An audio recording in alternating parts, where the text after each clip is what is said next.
All right, everybody, let's jump straight into it. This is going to be your guys' review for Iran's 3-1 win over Gambia. This review might be on a little bit more of the shorter end compared to some of the other reviews that I've done across the channel. You guys should make sure to watch those if you haven't already, because I don't think there's that much to talk about, but there are some things that do need to be discussed from this match. We'll say this is more so quality over quantity, because there are a few pieces and nuggets that we did learn from this match, but for the most part, it was a little bit of a snooze fest from Iran, a fairly boring watch all in all. But before we get into it, boys and girls, we are inching so close to the start of the World Cup, and if you're new to the channel and you're not subscribed, we're on the road to 6,000 subscribers before the World Cup starts, and I know with your guys' help, we can reach that goal. We're less than 100 subscribers away from that, so make sure to subscribe right now. Drop a like, as I always do a review for every single one of Iran's matches, be it friendlies, Asian Cups, World Cup matches. This is the place for that, so make sure to subscribe, drop a like, and now let's talk about the match. So when it came to this match, the first half was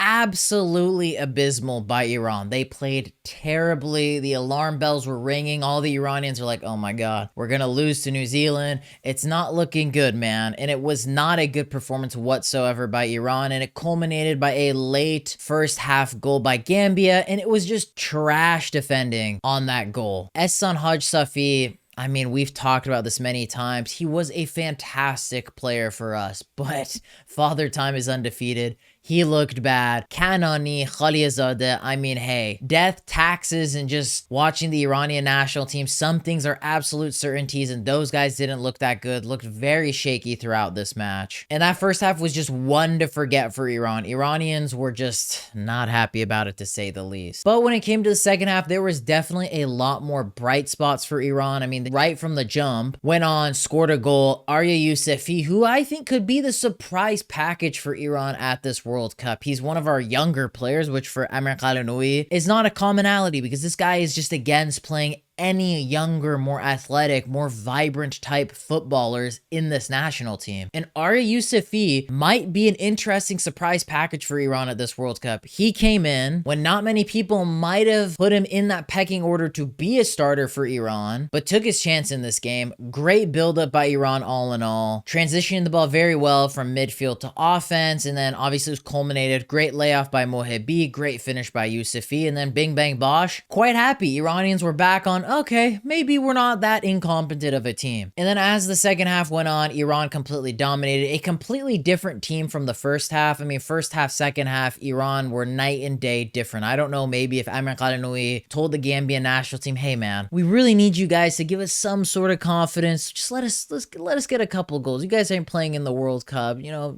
show us some love. And Ramin Rezaeian smacks in an insane, sensational golazo for the second goal for Iran. I mean, Ramin Rezaeian is such an interesting character every time for this national team going into World Cups. I mean, the last two World Cups, 2022 and now 2026, it didn't look like he was going to be in the World Cup picture, but this guy always picks up form when he just gets that little sniff of an opportunity with the national team right before this tournament starts. And yet again, he's looking like a lock for the starting right back position. And I really like our options at the right back spot. I'm really bummed that Moharami is just absolutely out of shape, out of form, just isn't the Moharami we all know and love. But Ramin Rezaeian and Yousefi, they look pretty good. They were my two bright spots for this game. They were my shining lights, my man of the matches, not just because they scored. They added something different to this team in this match. And then Taremi iced it off with the final goal. Taremi doing Taremi things. I mean, again, these are some certainties when it comes to the Iranian national team. Great finish, but a lot of concerns when it came to the defense. Some of the players that we saw come off the bench, I thought Torabi looked bad. Moghalu being the biggest one where I'm just like, oh my goodness, he looked garbage. Had a clear one-on-one, not really being contested, not much pressure on him. And this guy's objective is supposed to be a guy to come off the bench, be able to score goals, create half chances, he looks like he might as well just be a defender because he's better at preventing goals than scoring goals for the Iranian national team. I think that's the thing that annoys me the most is we keep seeing these dead wood, not good enough players keep getting opportunity after opportunity, and they keep proving all of our points that they're just not good enough. I mean, that's what frustrates me the most. Gambia, yeah, put some pressure on Iran. You can clearly tell this was a rotated Gambian team. Many of their star players, like for example, Minte, who plays in the Premier League with Brighton, didn't even play in this match. So there was some cause for concerns, but there was that little trickle of brightness that I really like to see from the players. Even though that first half didn't go so well for them, they were able to galvanize and create a really nice first goal. Great team play by everyone from midfield to offense, and then Ramin Rezaeian